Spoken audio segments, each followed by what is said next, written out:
Oi, bom dia. Sejam bem-vindos ao Jornal do Almoço dessa quinta-feira, de chuva em quase todo o estado. Agora a gente te mostra ao vivo, 11 horas 46 minutos, imagem da capital dos gaúchos. Olha a diferença, ontem nesse mesmo horário a gente falava em 31 graus. Agora a temperatura em Porto Alegre é de 21 graus e chove nesse momento. Aliás, a chuva chegou com tudo em várias regiões depois do calorão de ontem. No sul do estado, teve queda dessa barreira de contenção na BR-116 em Pelotas. Em Quaraí, o rio está baixando, mas 900 pessoas ainda estão fora de casa. Daqui a pouquinho a gente traz todas as informações na previsão do tempo. Hoje também a gente volta a falar da tragédia envolvendo uma família de Porto Alegre. Foi enterrado há pouco o corpo do empresário que matou a esposa, o filho, a mãe e a sogra ontem num condomínio na Zona Sul e se suicidou logo depois. Também foram enterrados juntos os corpos da mulher e do filho. Hoje é o Dia Mundial da Educação e nós preparamos uma reportagem especial que ouviu especialistas sobre os problemas e o futuro da educação. No esporte, o Grêmio venceu o Operário no Paraná e entrou no G4 da Série B do Brasileirão. Hoje tem estreia da nova temporada da série Desalma, na Globoplay. E nós conversamos com parte da equipe que tem como um dos protagonistas da segunda temporada o ator Fábio Assunção. Ao vivo aqui no estúdio, a gente bate um papo com o ator Erson Capri, que está em turnê com a peça A Vela, no Teatro São Pedro, na capital. Esses são alguns dos assuntos do JA dessa quinta-feira, que está começando.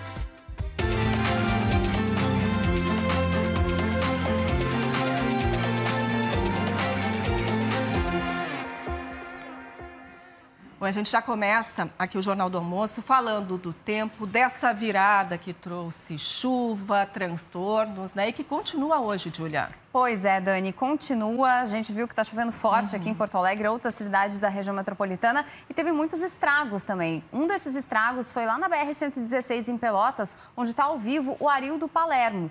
Por lá, gente, caiu uma barreira de contenção ali e o Arildo vai nos contar como é que está a situação agora, Arildo. Boa tarde. Oi, Júlia, Dani, bom dia para vocês, bom dia para todo mundo. Estamos aqui no quilômetro 526 da BR-116, debaixo do viaduto. A situação por aqui é essa que vocês veem agora ao vivo nas imagens do Jefferson Kikefel. Máquinas e o pessoal trabalhando porque parte da barreira de contenção, que fica aqui na lateral da rodovia, cedeu durante a madrugada de hoje por causa da chuva. Felizmente foi só um susto, né, para os motoristas que passaram por aqui. Não houve registro de acidentes por causa desse problema, já que as partes quebradas da barreira vieram parar aqui no acostamento. E segue chovendo aqui em Pelotas, apesar de agora um pouco mais fraco, né? Então as equipes da Ecosul, a concessionária que administra a rodovia, estão por aqui isolando o espaço e orientando os motoristas. Neste trecho o trânsito flui apenas em meia pista. Foi mais um susto mesmo para estes motoristas no início desta quinta-feira. De ontem para hoje, últimas 24 horas, 67 milímetros de chuva em Pelotas. Agora um pouquinho mais fraco, mas segue causando estragos em outras regiões do estado também. A gente segue acompanhando a situação por aqui. Júlia, Dani, com vocês. Obrigada, Arildo. Pois é, né? Choveu bastante em várias cidades, né? Não só na metade sul, Júlia. E essa chuva deve nos acompanhar ainda hoje. Deve sim, Dani. Em muitas cidades ela veio acompanhada de raios, né? Foi o caso aqui de Porto Alegre, inclusive é o que eu quero mostrar agora. Esse mapa, ele nos mostra o índice de atividade elétrica nas nuvens, né? Os raios que estão acontecendo. Os pontinhos vermelhos são os raios nos últimos 15 minutos. Há alguns minutos, Porto Alegre estava tomada de pontinhos vermelhos. Agora deu uma acalmada, é só chuva mesmo. Mas a gente tem aqui um pouco na região dos vales e principalmente aqui na região de São Borja, Santa Rosa também. Essa frente, ela está subindo, essa chuva mais forte com raios, ela está subindo, então os temporais devem nos acompanhar. Por que estava tão quente ontem, gente? Tinha vento quente soprando do norte. E aí ele traz aquele calor mais do norte. Só que esse vento foi ganhando força. E aí é o que os meteorologistas chamam de calor pré-frontal. Chegou a frente fria com ar frio, veio aquele choque térmico. E o ar, normalmente, né, quando isso acontece, termina em temporal. E aí a gente teve temporal, com raios, vento forte. Depois que passa, a temperatura cai. Foi o que aconteceu aqui em Porto Alegre e o que aconteceu ontem em Bagé também. As rajadas chegaram aos 87 km por hora e em uma hora a temperatura caiu de 28 para 17 graus. Em Santa Maria, hoje voltou a chover forte. São mais de 100 pontos alagados. E teve 3 acidentes com feridos durante a chuvarada. Em Alegrete, o alerta é para quem mora perto do rio Ibirapuitã. 30 famílias tiveram que sair de casa e o nível do rio está mais de 10 metros acima do normal. E em Quaraí, a situação é essa também. Mais de 900 pessoas precisaram deixar as casas. O Henrique Dil acompanhou a situação hoje de manhã. Esse bar em Quaraí teve que fechar as portas por causa da chuva. Teve que fechar o bar, a gente perde mais de 700, 800 reais por dia. Graças a Deus temos saúde, né? E vamos levando a vida. Fiquemos sem ganhar, vamos limpar a casa e voltar de novo a trabalhar. Já os bancos desta pracinha no bairro 4ª Brigada ficaram parcialmente cobertos. No bairro ao lado, Vila Olimpo, a Carmen Rejane tirou os móveis da casa, que fica na beira do rio, e foi para a residência de vizinhos, em uma parte mais alta da cidade. A gente levou as coisas para cima, né? Com a ajuda de vizinhos, do pessoal da família também, né? Que nos ajudou a levar os carros, levar as carroças que tinha aqui. E é isso aí, né? E entrou um pouquinho, graças a Deus, de água, mas tá pendendo vir mais água, né? Por causa que choveu muito de noite. Outras famílias tiveram que ficar em barracas. Em Quaraí, 908 moradores saíram de casa por causa da cheia do rio. 100 pessoas estão em um dos 5 abrigos disponibilizados pela Prefeitura. A Secretaria de Ação Social oferece café da manhã, almoço e janta para quem precisa. Segundo a Defesa Civil da cidade, o rio Quaraí estava baixando 15 centímetros por hora. Na manhã de quarta, ele estava em 12 metros e 82 centímetros acima do nível.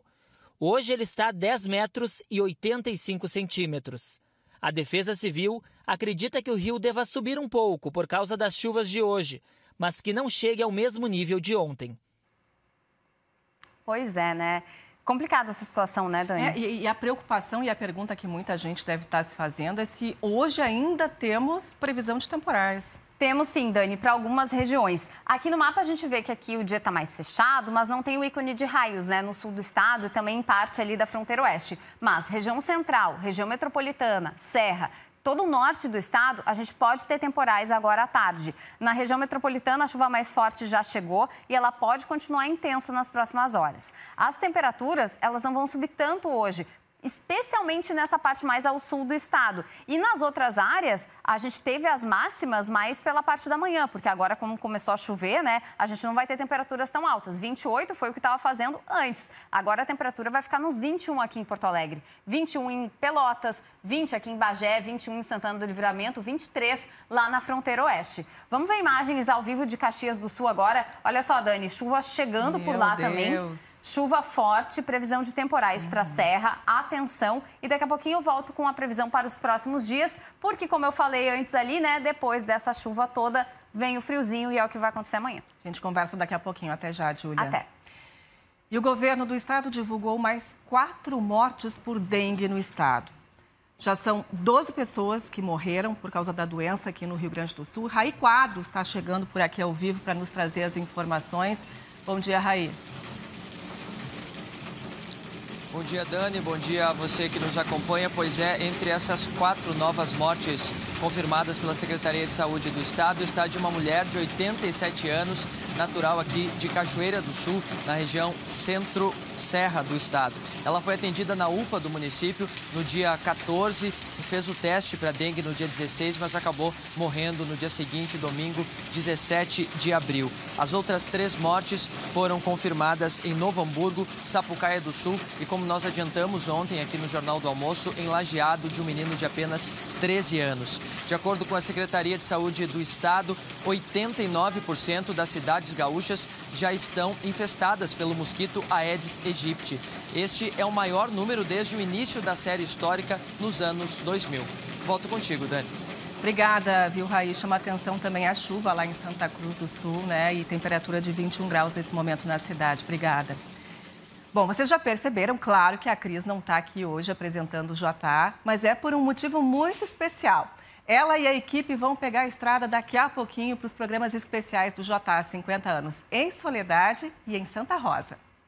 Sim, Dani, já estamos aqui no ônibus que vai nos levar para essa aventura pelo nosso Rio Grande. Olha só, todo mundo escolhendo seus lugares, guardando as suas malinhas. Daqui a pouquinho estamos partindo e vamos primeiro rumo à Soledade, lá para conferir a Exposol, o Jornal do Almoço especial na sexta-feira. E depois, terminando esse jornal, a gente já pega a estrada de novo e nós vamos para Santa Rosa conferir a FenaSoja, que já está começando por lá também. Então fica aqui o convite para todo mundo acompanhar esses jornais do almoço muito especiais aí. Nesses nossos 50 anos, a gente quer cada vez estar mais próximo da comunidade gaúcha. Vambora, pessoal? Todo mundo pronto? Partiu! Todo mundo prontíssimo. Boa viagem para vocês e até amanhã. E essas duas feiras, a Exposol, que é a maior feira de joias e pedras preciosas da América Latina, em Soledade, e a FenaSoja, que é uma das maiores feiras multissetoriais do Rio Grande do Sul, em Santa Rosa, começaram hoje de manhã. A gente está com as nossas repórteres ao vivo. Lá a gente vai começar conversando com a Lara Santos, que está no pavilhão das Pedras Preciosas, na Exposol. Oi, Lara, bom dia. Como é que está a expectativa aí de todo mundo? Porque, afinal de contas, né, foram 2 anos sem a feira. Oi, Dani. Bom dia para ti e para o pessoal de casa. A expectativa é enorme, né? Como tu disse, foram 2 anos, né, sem feira. A abertura oficial da Exposol 2022, ela começou, né? Ela aconteceu, aliás, por volta das 10h30 da manhã, aqui no Parque de Eventos Centenário Rui Ortiz. Essa abertura, ela contou com a participação de pessoas aí envolvidas em autoridades locais, regionais e também estaduais. Essa retomada da feira, como eu disse, é de muita expectativa. Afinal, neste ano, Dani, serão 450 expositores e 75 somente de pedras preciosas. Além, né, desse setor, a Exposol movimenta setores como animais, agricultura familiar, empresas do agronegócio, setor automotivo e também lazer. A última edição aconteceu em 2019, né? Não teve em 2020 e 2021 por conta da pandemia. E Soledade, Dani, é conhecida como a capital nacional das pedras preciosas. E o que é produzido aqui é exportado para 35 países, incluindo Estados Unidos e China. Lembrando, então, que amanhã tem JA especial aqui, direto de Soledade. É isso, e são lindas essas pedras. Amanhã a gente vai ver bem mais aí da Exposol com o Jornal do Almoço. Bom, da Exposol a gente vai direto até a FenaSoja, em Santa Rosa, para conversar com a Lenise Slavski. Por lá também não teve a feira, né, em função da pandemia. E agora, Lenise, vão ser 11 dias de evento. Bom dia. Oi, Dani, bom dia para você, para todos que nos acompanham. Exatamente, muita expectativa por aqui para essa que é a 23ª edição da FenaSoja. Eu estou aqui no Parque de Exposições, que é onde acontece o evento. Por aqui são 530 expositores divididos em diferentes setores. Tem a Expo Rural, que é aquele espaço aí voltado para apresentar as mais recentes tecnologias aí voltada para o campo. Tem também a área da indústria, comércio e serviços. E também tem o espaço das agroindústrias familiares, além de diversos shows nacionais aí durante esses dias, como, por exemplo, Gustavo Lima e Pedro Sampaio. A expectativa é de receber aí cerca de 250 mil visitantes durante esses 11 dias de evento. Hoje pela manhã aí ainda foi um período aí para aqueles últimos ajustes, né? Mas às 10 horas os portões já abriram e já teve bastante movimento por aqui. Agora tá chovendo por aqui, então tá um pouco mais calmo, né? A feira, então, não aconteceu em 2020, né? Então, estava aí uma grande expectativa da comunidade. Quem visitar a FenaSoja pode garantir o ingresso antecipado no site da FenaSoja por R$15, ou se não, na hora aqui na entrada do parque vai estar custando R$20. Esse ingresso, inclusive, dá direito à pista aí dos shows nacionais. Volto com você, Dani. Só, Lenise, lembrando então que amanhã o JA vai estar ao vivo em Soledade e no sábado, então, acompanhando a FenaSoja lá em Santa Rosa. Obrigada aí pelas informações, uma boa tarde para todos vocês. E ainda hoje aqui no JA tem as notícias do esporte, com a vitória do Grêmio, que entrou no G4 da Série B do Brasileirão, e mais. A despedida da família encontrada morta dentro de casa em Porto Alegre.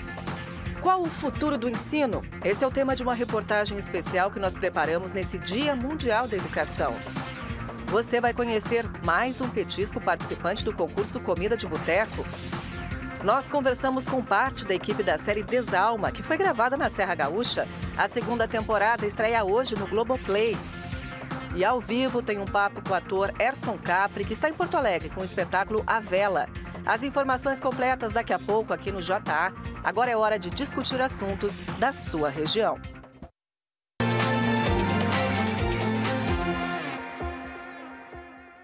Por aqui a gente conta que uma falsa delegacia usada por criminosos para aplicar o chamado golpe dos nudes foi descoberta em Novo Hamburgo, no Vale dos Sinos. A sala, num prédio no bairro Canudos, era equipada com computador e impressora. Tinha banners da Polícia Civil Gaúcha e de outros estados, como Santa Catarina, além de algemas, rádios comunicadores e armas falsas. O local era usado por criminosos que se passavam por policiais para chantagear homens que tinham trocado fotos com supostas menores de idade pela internet. Na sala foram apreendidos 2.500 comprimidos de êxtase e 3 pessoas foram presas. E 6 pessoas também foram presas hoje de manhã em Porto Alegre e Canoas, numa operação contra uma quadrilha suspeita de roubo de carros. Também foram cumpridos mandados em Sapucaia do Sul e Gravataí, onde a quadrilha utilizava um ferro velho para receptar os veículos. Só no último mês, 11 carros foram roubados. Imagens obtidas pela polícia mostram que as abordagens aconteciam de forma violenta. Sempre em duplas ou trios, ameaçavam e agrediam as vítimas. Num outro vídeo, um dos suspeitos mostra uma arma de fogo dentro de um dos veículos que teriam sido roubados. Eles também são suspeitos de adulteração, clonagem e desmanche de veículos. 2 homens morreram hoje de madrugada em Porto Alegre. O carro em que eles estavam bateu contra o muro de uma casa no bairro Jardim Carvalho.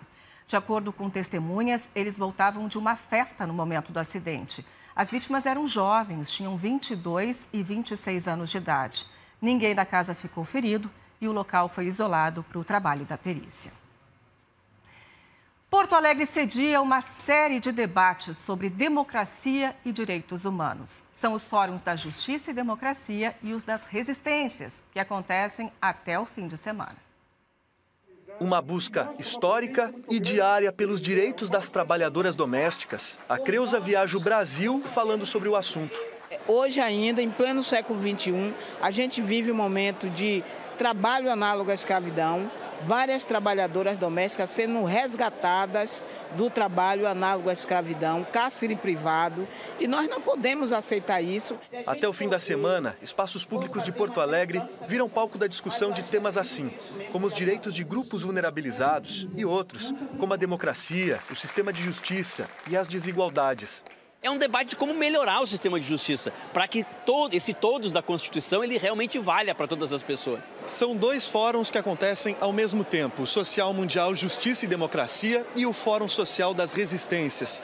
Para os organizadores, são 2 oportunidades que se juntam para pensar assuntos importantes para o futuro da sociedade. Com o mesmo objetivo, discutir essas questões que trazem essa implicação nos movimentos sociais, trazer as críticas, as denúncias ao sistema de justiça e buscar também, de uma forma propositiva, dar sugestões de como a gente pode modificar esse sistema que hoje está aqui posto. Participam dos fóruns entidades sociais, coletivos, pessoas da comunidade.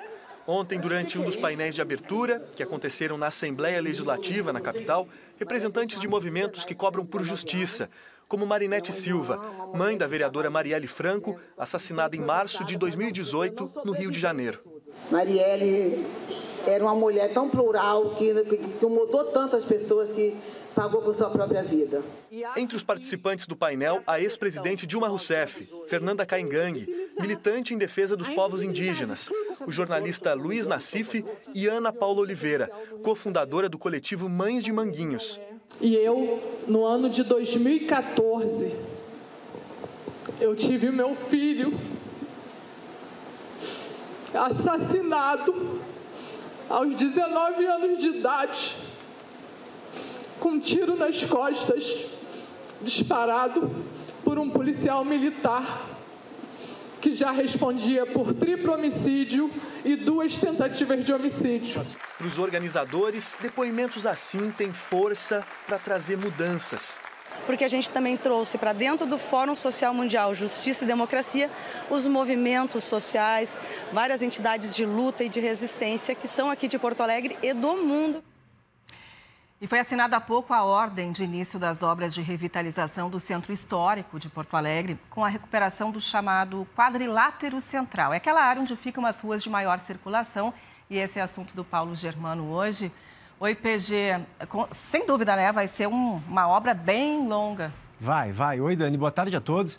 É uma obra que deve durar 1 ano e meio, tá? Então vai ser uma obra bem demorada e naquela região ali, que é o miolo do Centro Histórico, então pega a Rua da Praia, Marechal Floriano, Vigário José Inácio, Doutor Flores, Borges, Voluntários, quer dizer, é uma área de 30 mil metros quadrados, que é a região com maior circulação de pessoas de Porto Alegre, né? Então, os impactos, os transtornos, tanto aos frequentadores quanto aos comerciantes, são inevitáveis. A gente está vendo imagens aí do prefeito Sebastião Mello anunciando o início das obras. A ideia era que ela começasse amanhã já, essas obras, tá? Mas o comércio pediu que a prefeitura aguardasse um pouquinho para que passasse primeiro o Dia das Mães, que é uma data muito importante para as vendas, né? Então, as obras vão começar no próximo dia 9, depois do Dia das Mães, na segunda-feira.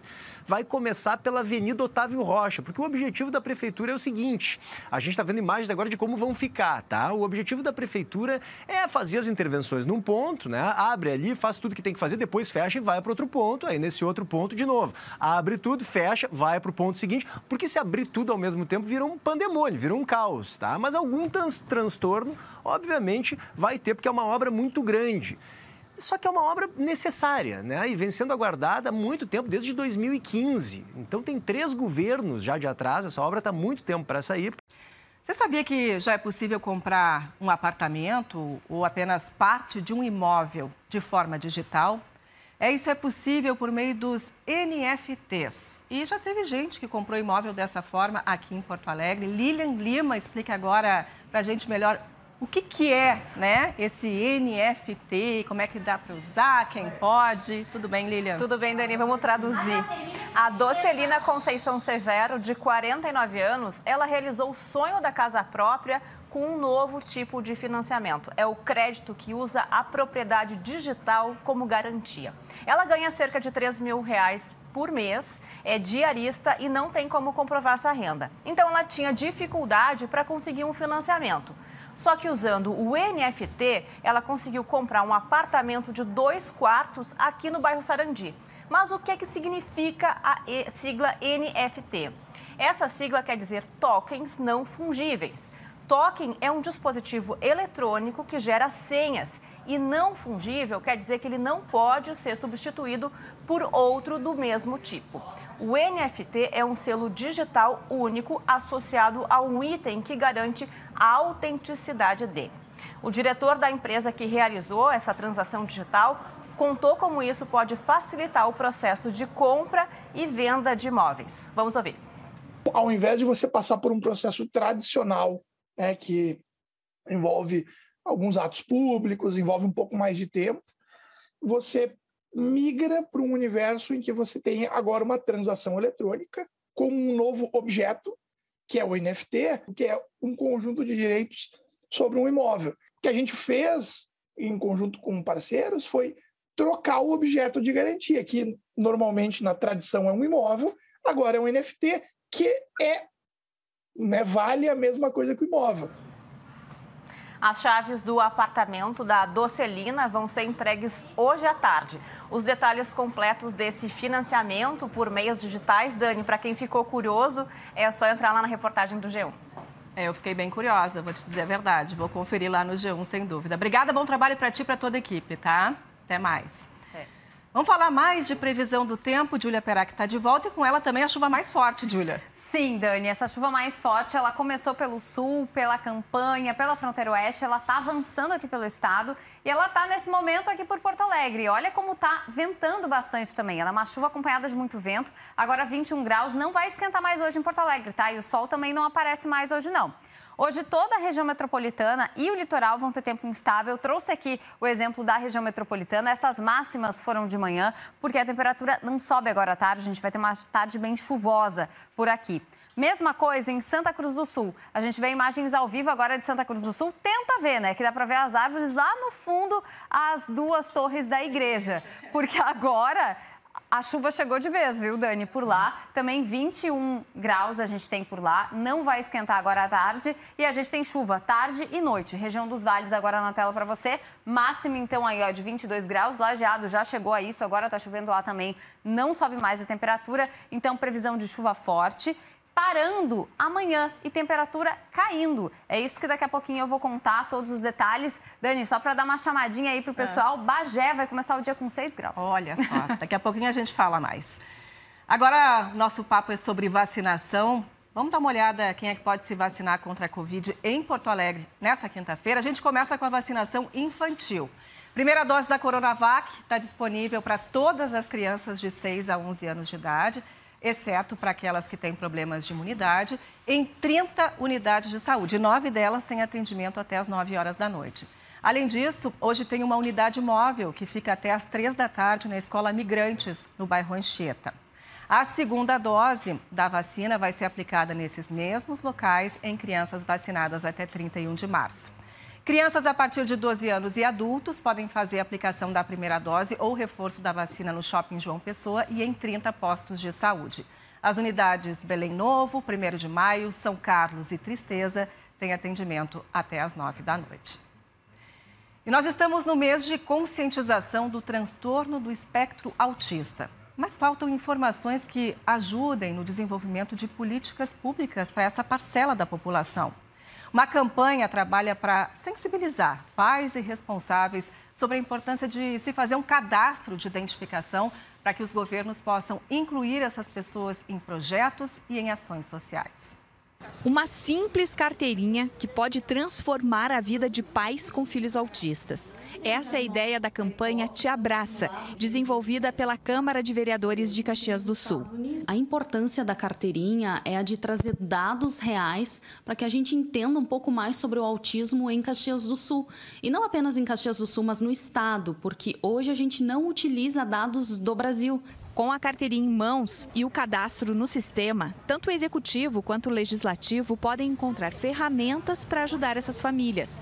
A Luísa é vice-presidente da Associação dos Pais e Amigos do Autista.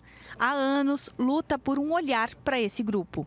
Toda a tua vida, tu vira em torno de como ajudar aquela criança.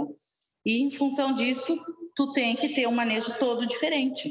Né? Então, isso precisa ser em casa, na família, mas também precisa ser na escola, no postinho de saúde, em qualquer local, na rua, numa praça, num parque, em qualquer lugar, num shopping, num cinema. Tudo é diferente, tudo é diferenciado e tu precisa saber como lidar com aquela situação. Além dos dados de identificação, o documento possui informações adicionais sobre a pessoa com transtorno do espectro autista. Em que bairro ele mora, que escola estuda, a idade e tudo isso com acesso bem prático, através desse QR Code. Com o cadastro, a ideia é construir políticas públicas para atender essa demanda e, a partir daí, possibilitar uma maior qualidade de vida para adultos, jovens e crianças como a Manu e o Davi. A Manu é filha da Cláudia. Além do autismo, ela teve paralisia cerebral. A Cláudia já fez o cadastro da filha no site que reúne as informações. A Cipiteia, além de todas as questões que já tem do ônibus, né? Tu poder entrar no ônibus, tu entrar numa fila, passar por ali sem tu ficar tendo que estar levando um monte de papel embaixo do braço dizendo, meu filho é autista. A Jussara veio do Rio de Janeiro para Caxias há 2 anos. O Davi tem 9 anos e um grau leve de autismo, descoberto aos 3. Começou a falar cedinho demais, porém parou. Com 1 ano parou e não falou mais. Aí eu comecei o pediatra com ele, o pediatra falava que era normal, que ele iria voltar a falar, só que o instinto de mãe começou a achar que tinha uma coisa muito errada, porque ele fez 2 aninhos e alguns meses, aí ele não falava e eu procurei uma fono, e a fono me pediu que eu encaminhasse ele para uma neuro, e aí saiu o diagnóstico do Davi. O principal desejo das duas amigas e da maioria das famílias é que os filhos tenham um centro multidisciplinar para ajudar no desenvolvimento deles. Porque ali tu vai encontrar tudo, sabe? Tu vai encontrar a ecoterapia, que é fundamental, hidroterapia e todas as outras terapias, né? Que são... Isso aí é o ideal que teria que ter aqui em Caxias. É o ideal, né? E olha, instinto de mãe não erra mesmo, viu? Agora a gente fala de Surdo-Olimpíadas, que começa nesse domingo em Caxias do Sul e em Bento Gonçalves, na Serra. E na região centro-oeste, voluntários estão dando suporte para aqueles atletas de diversos países que estão chegando já para competir.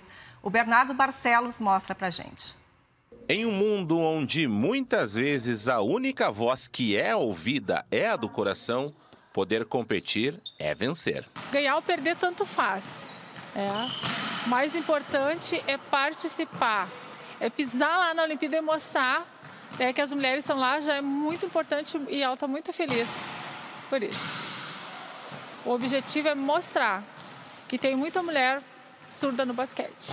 A Helene mora em Santa Maria e é atleta da Seleção Brasileira de Basquete, que pela primeira vez vai competir em Surdo-Olimpíada. Assim como ela, outros professores e atletas já se preparam para viajar e participar do evento. A ansiedade é grande. Vivenciar a nossa alegria, porque a comunidade surda é alegre, é participativa, é poderosa. Vão conhecer o nosso trabalho, a nossa vida e a nossa língua. No vôlei, a equipe brasileira vai enfrentar o Japão, México e Ucrânia. E o acolhimento que já é esperado na competição ganha outro significado. Muito legal, porque a gente vê a outra realidade, né? Tipo, aqui no Brasil tá tudo bem, né? Mas tipo, ver como é que elas vão se comportar dentro da quadra. Eu sei que elas vão vir com tudo e nós também vamos com tudo, né? Na região centro-oeste, um grupo de alunos e professores da Unipampa também se prepara para auxiliar no evento. Mesmo que nem todos tenham fluência em Libras, a ajuda é essencial. É a inclusão, né? Eles, como são surdos, é a Surdo-Olimpíadas, só que nessa vez quem vai se incluir somos nós, alunos, entendeu? Porque muitas vezes a gente batalha, eles mesmos batalham muito mais para eles se incluírem no nosso meio, só que essa vez é a gente que vai se incluir no meio deles, na vida deles e ter a experiência deles, né? A gente tem certeza que vai ser uma experiência extremamente enriquecedora, da gente poder vivenciar de fato o mundo surdo, da gente poder experimentar, estar no papel da pele deles, de ter que poder tentar se comunicar de uma forma diferenciada, uma comunidade que tem uma comunicação alternativa a não a língua oral e sim a língua de sinais. Serão 80 países reunidos na Serra Gaúcha, quase 5.000 atletas competindo. O lema da Surdo-Olimpíada Mundial é significativo: competir é vencer e saber que a gente sempre pode aprender. Hoje eu entrevistei os atletas e a treinadora da seleção brasileira que vão para as Surdo-Olimpíadas Mundiais. E aprendi um pouquinho de Libras. Muito legal. Muito legal, Bernardo. E olha, a partir de segunda-feira a gente vai ter uma cobertura especial das Surdo-Olimpíadas aqui no Jornal do Almoço e também no Globo Esporte. Aliás, a seguir, no esporte, a gente mostra a vitória do Grêmio contra o Operário no Paraná pela Série B do Brasileirão. Você vai ver também que foram enterrados agora de manhã os corpos do empresário, da mulher e do filho mortos ontem na capital. O empresário atirou também contra a mãe e a sogra e depois se matou. Nós já voltamos.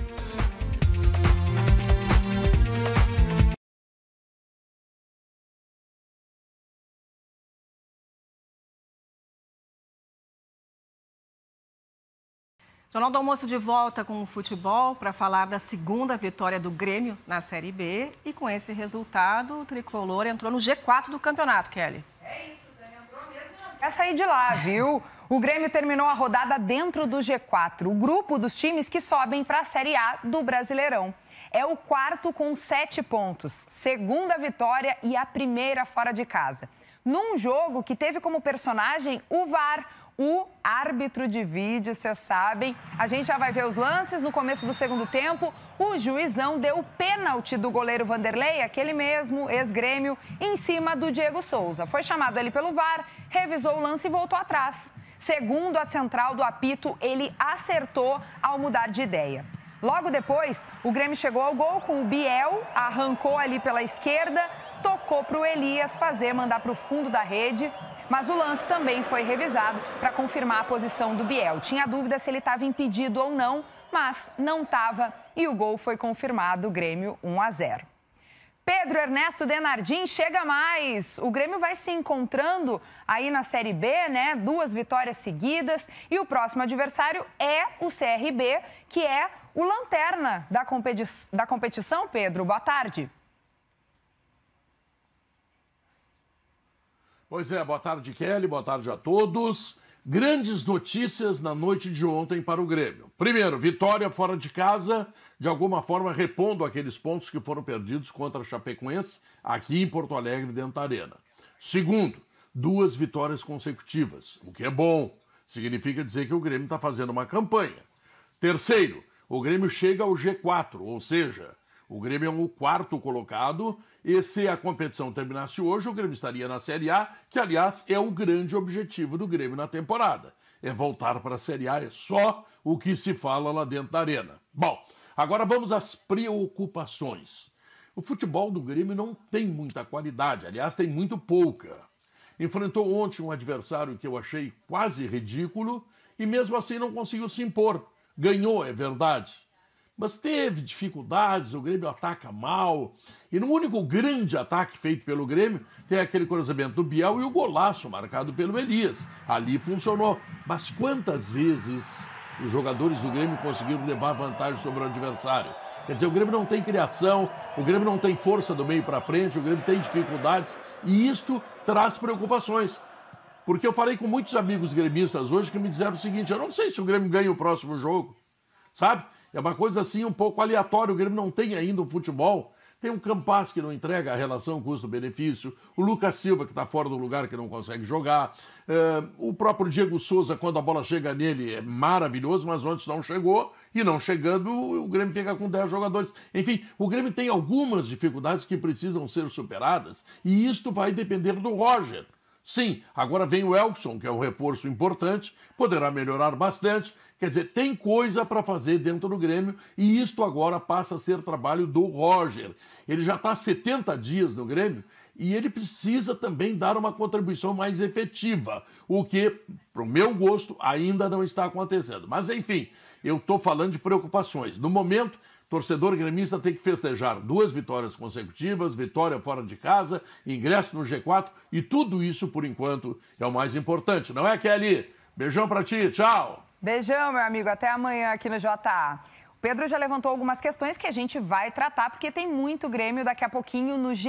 E a gente vai falar também da denúncia que o técnico Roger fez. Ele disse que a família dele foi ofendida por torcedores do Operário. Nós vamos ver o desabafo do Roger e também o que deu certo e o que deu errado no time. E tem também o Inter, claro, com alemão, ou seria Alemandowski. E me diga aí, torcedor colorado, você também tá alemãonizado? São brincadeiras que estão rolando com a boa fase do atacante, que marcou 3 gols nos últimos 3 jogos do Inter. Já já o Globo Esporte está chegando e vocês com certeza vão se divertir junto com a gente. Risada tá garantida, Dani, essa é por nossa conta. Até daqui a pouquinho. Até daqui a pouco, Kelly. Tchau, tchau.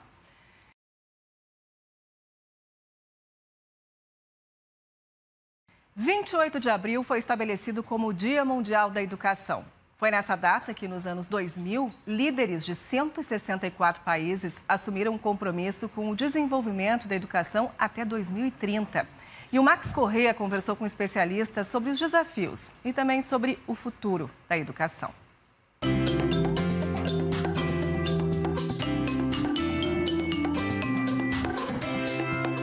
A Kissi tem 16 anos, está no ensino médio e pensa em estudar Direito na faculdade. Com aquele jeitão de boa aluna, Ela contou que gostaria também de estudar conteúdos próximos ao dia a dia dela.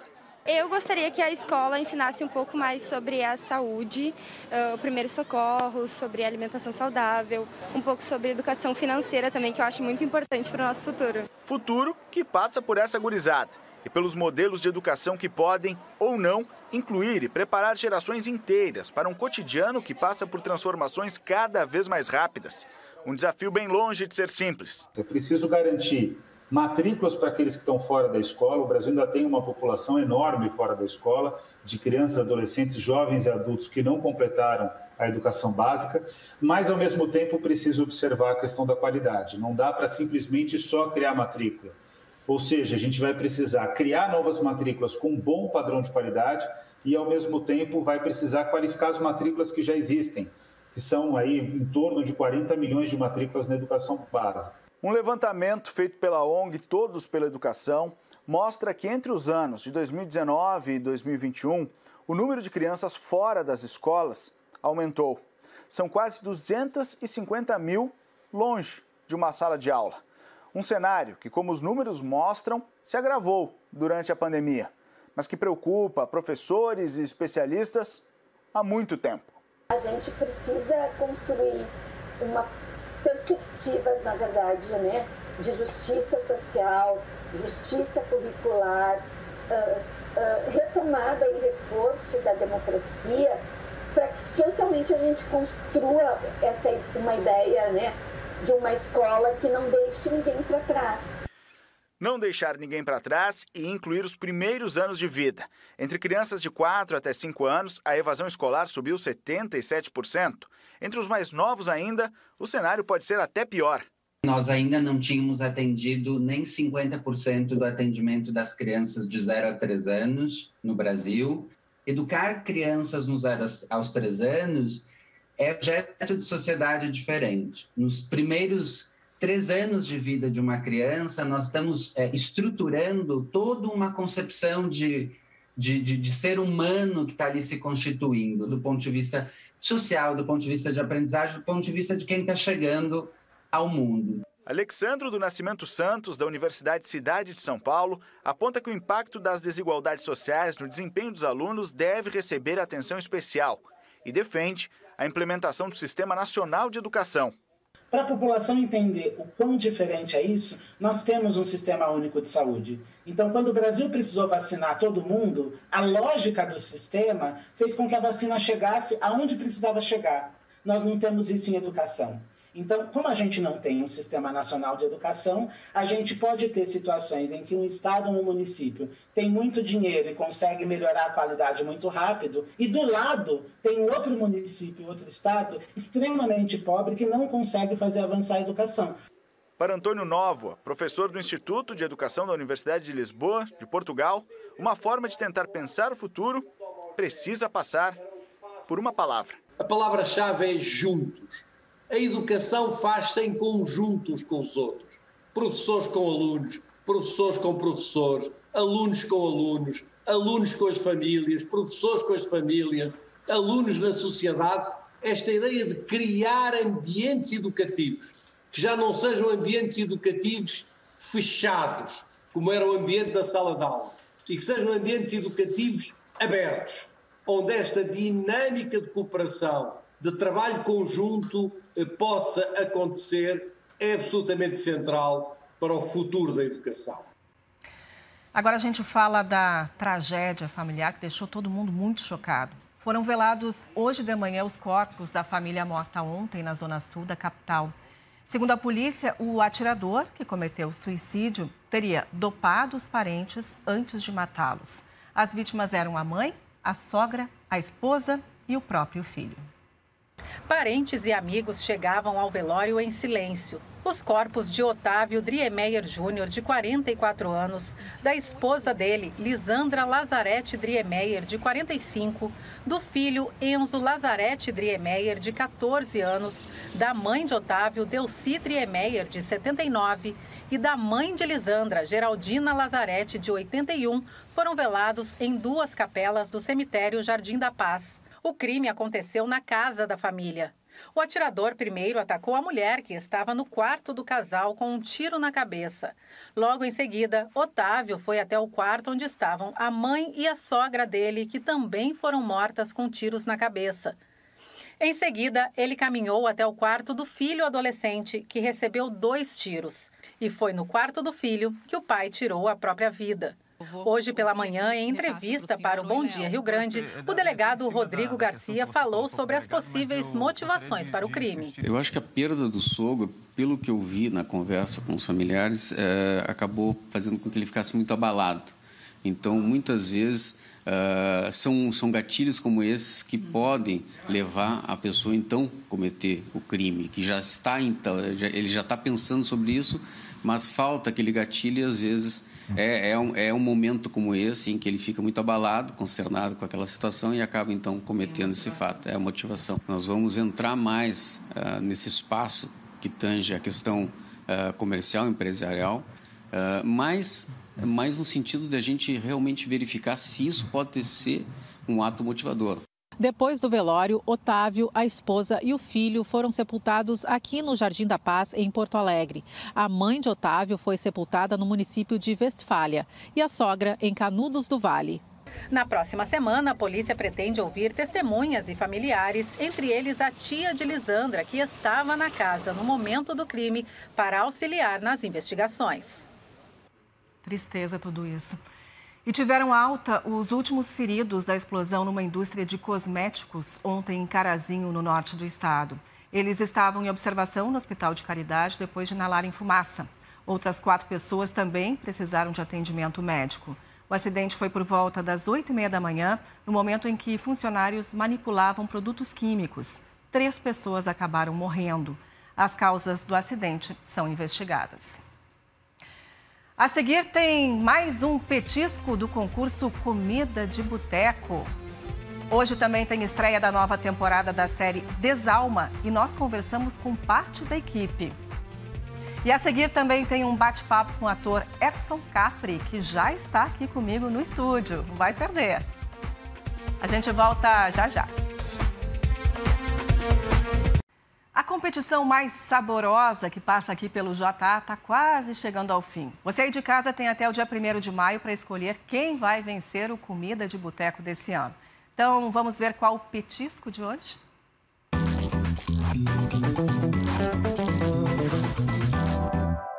Olhem só essas brusquetinhas. Parecem estar muito saborosas. O prato que a gente vai provar se chama Dona Nona. A receita é do A Virgem Bar, que fica na rua Lavilac, na Cidade Baixa, lugar famoso pelo seu quintal. Tem até lago com peixinhos aqui. Dá uma paz. O boteco está fazendo sua estreia no concurso e criou um prato que tem na base purê de moranga, mais molho de queijo, carne de panela e mais queijo. A carne de panela é bem conceituada aqui no bar, já que ela vai na pizza, então a gente adaptou, né, pro prato também para a pessoa ter a opção de comer um petisco. A ideia é essa, né, de estar também abrindo um espaço aí para as pessoas virem a conhecer o bar, né? Então, vamos ao sacrifício. Pode trazer mais um. Confesso que eu tô curioso para saber como é que fica essa base de moranga. É muito gostoso. Vou pegar mais um. Dá para sentir todos os sabores. Nossa jornada pelo Comida de Boteco está quase chegando ao fim. Bora participar? Até a próxima! Olha, para os petiscos do Comida de Boteco, qualquer tempo tá valendo, né, Júlia? Ô, Dani, coisa boa. Mas vamos lá, né? Hoje vamos falar de chuva, não tem outro assunto, né? Não tem outro assunto, mas a boa notícia é que essa chuva forte mesmo, ela fica restrita hoje. Amanhã a gente ainda tem chance de chuva em algumas regiões, mas é chuva fraca, especialmente aqui, ó.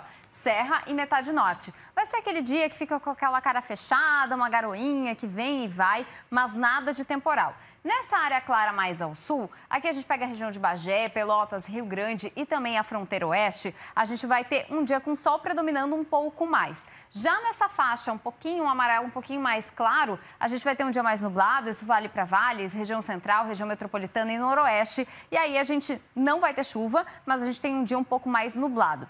Mínimas amanhã, porque amanhã o friozinho tá de volta, viu? Estamos naquele aquece aí pro inverno já. 14 graus é a mínima em Porto Alegre, 6 graus em Bagé, em Santana do Livramento, 10 lá em Uruguaiana, 9 em Alegrete, 15 graus em Torres, 6 em Ausentes.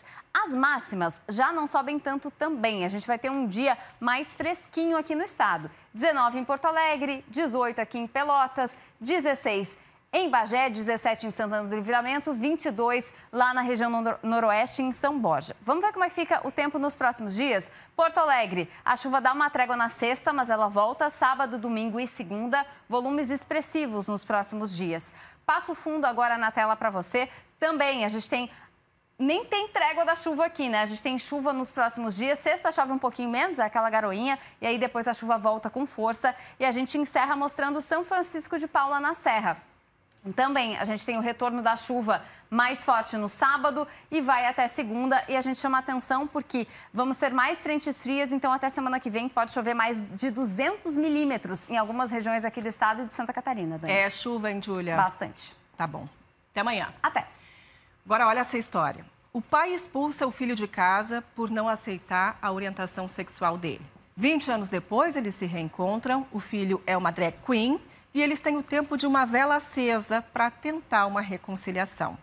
Essa é a história da A Vela, que estreia amanhã no Teatro São Pedro, aqui na capital. E quem faz o papel do pai é o ator Erson Cap, que a gente tem o prazer de receber aqui no Jornal do Almoço. Bem-vindo. Obrigado, o prazer é meu. Tudo bem? Quanto tempo não visitava aqui os gaúchos? Faz muito tempo e é uma alegria enorme voltar para o Teatro São Pedro. O Teatro São Pedro é um teatro tão bonito, um teatro antigo e conservadíssimo.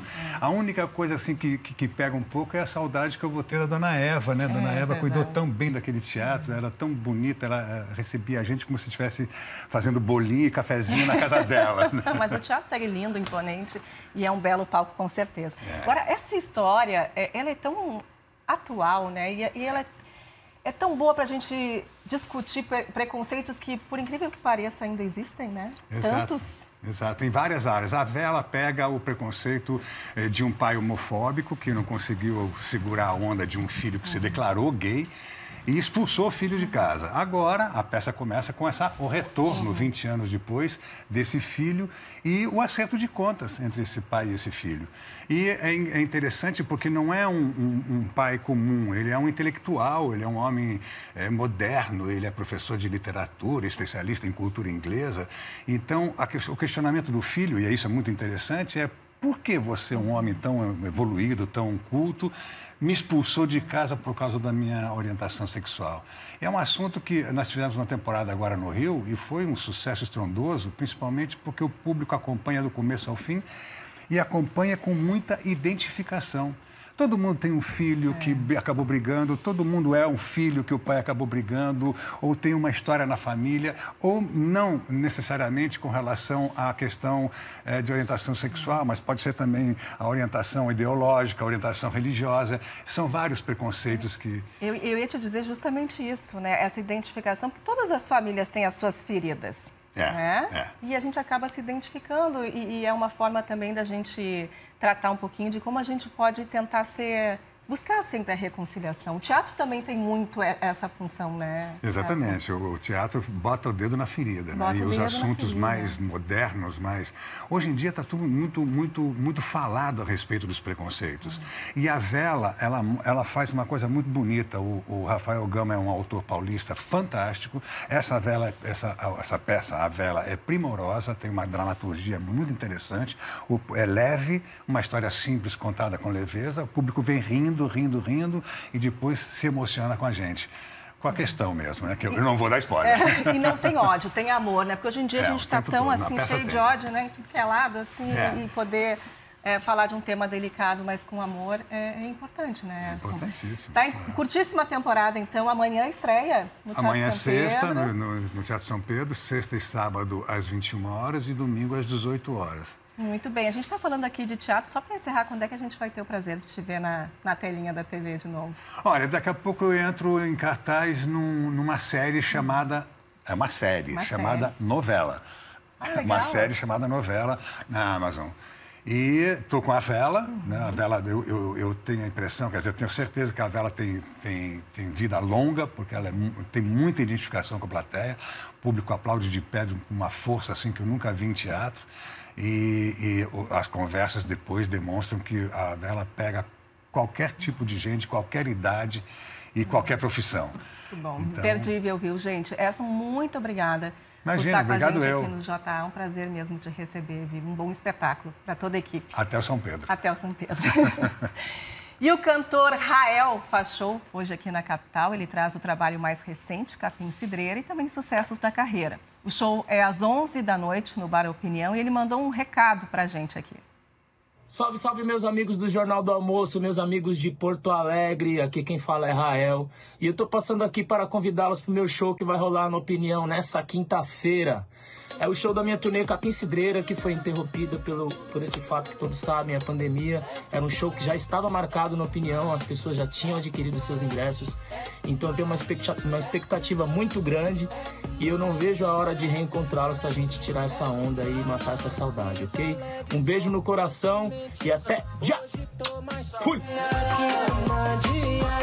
Quantas horas forem necessárias, passe floras e araucárias, e você sabe uma lança de saia, para tu de ir pro mato. E tem estreia hoje na Globoplay, a segunda temporada de Desalma, que é uma série cheia de mistérios que foi gravada na Serra Gaúcha. E nós conversamos com parte da equipe para saber o que esperar dessa nova fase da história.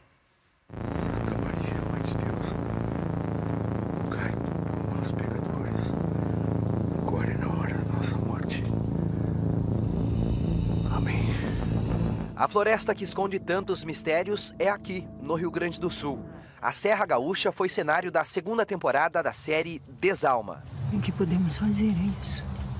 A ideia do Desalma veio quando eu vim morar em Curitiba. Eu sou do Rio, né? E aí aqui eu conheci essa comunidade ucraniana, polonesa, entre outras. Os ícones ucranianos, eles são mesmo assustadores e feitos para serem não necessariamente uma figura humana.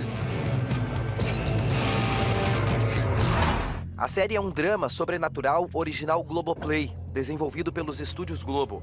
A estreia foi em 2020. Desalma acontece na fictícia Brígida, uma pequena cidade do sul do país que esconde mistérios que ultrapassam gerações. E agora a história chega em sua segunda temporada. E entre as novidades dessa etapa surge um novo personagem, Tryon Troder, vivido por Fábio Assunção.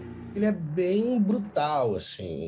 A gente tem como registro dele, né, uma fotografia do século XIX, já em fase adulta, então fica muito incerto qual é a idade dessa personagem, né? Não posso controlar. Sei o que você é. A partir do momento que ele vence a morte, que ele se encontra numa situação de condenado à vida, ele escapa desse juízo final que a morte traz. Ele se desprende dos julgamentos e dos costumes da sociedade. A segunda temporada de Desalma foi gravada em duas cidades gaúchas, São Francisco de Paula e Antônio Prado, as duas na Serra. E eu quero saber do Fábio Assunção o que mais gostou dessas duas cidades que teve a oportunidade de ficar aqui no estado. O que eu mais gostei, eu acho muito charmoso o clima. E dessas cidades que são mais do interior, são bastante silenciosas. Logo que eu cheguei, eu fiquei isolado no quarto de hotel por causa dos protocolos da Covid. Então eu ficava olhando pela janela, eu vi um grupo de crianças tocando a campainha do vizinho e correndo.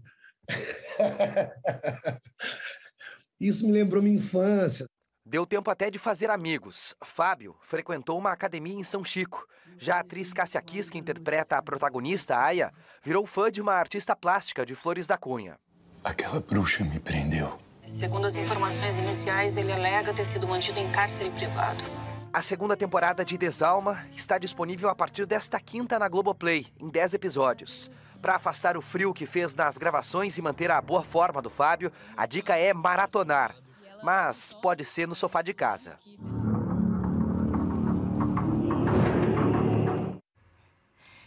E a noite de hoje vai ser inesquecível para um grupo de jovens músicos que fazem parte da Orquestra Vila Lobos, que foi criada há 30 anos numa escola municipal da Zona Leste de Porto Alegre. Hoje eles sobem ao palco e por um motivo muito especial, Bel. Olha só, Daniela, eu tô no ar e a Cecília tá ensaiando ainda. Cecília, a gente tá no ar já, menina, porque elas estão ensaiando e fazendo tudo na hora, aproveitando cada minuto desse teatro, porque quem sai da periferia e chega no Teatro São Pedro é resistência e é a mostra de que a comunidade pode. São 30 anos de muita luta, de muita resistência para continuar com essa orquestra a mil, né, Cecília? Sim, imagina 3 décadas, quantas histórias, né, que a gente tem que contar, e principalmente histórias de transformação de vidas. E o mais bonito é que já mais de 10 mil pessoas passaram pela Cecília, hoje tem 300 num projeto lá na Zona Leste de Porto Alegre, que eu conheci muito de perto, acompanhei toda essa história e sei de toda a batalha, né, Cecília, para que essa orquestra não pare, porque a cultura luta sempre para continuar viva, né? Então estamos voltando nesse momento, né? Depois de mais de 2 anos completamente fora dos palcos. E hoje a gente tem essa alegria, é uma emoção muito grande da gente estar de volta com o nosso público e neste palco nobre do Teatro São Pedro. E hoje vai ter um repertório muito bacana aqui. Tu escolhesse um pouquinho de cada coisa dos espetáculos. O último foi antes da pandemia, o África, né? Aliás, muito premiados os teus trabalhos sempre, né? Açorianos e tal. Sim, os trabalhos da orquestra têm sido premiados, isso nos dá mais gás, né, para trabalhar, nos traz mais responsabilidade também.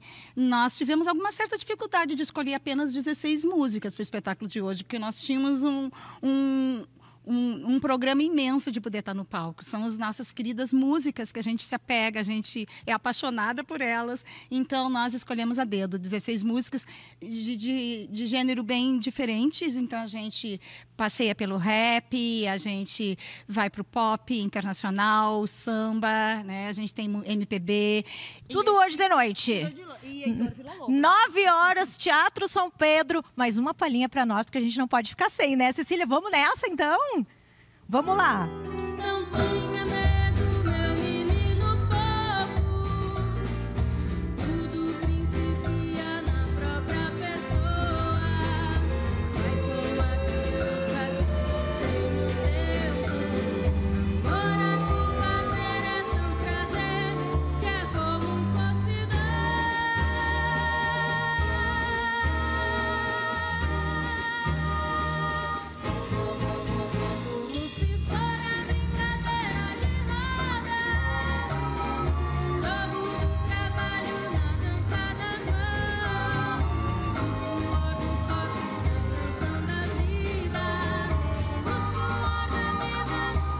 Legal. Gente, muito obrigada pela companhia. Amanhã já está especial ao vivo da Expo Sol em Soledade. Não vai esquecer, vai valer a pena. Uma boa tarde para todo mundo e um ótimo espetáculo aí para esses jovens talentosos. Tchau, tchau.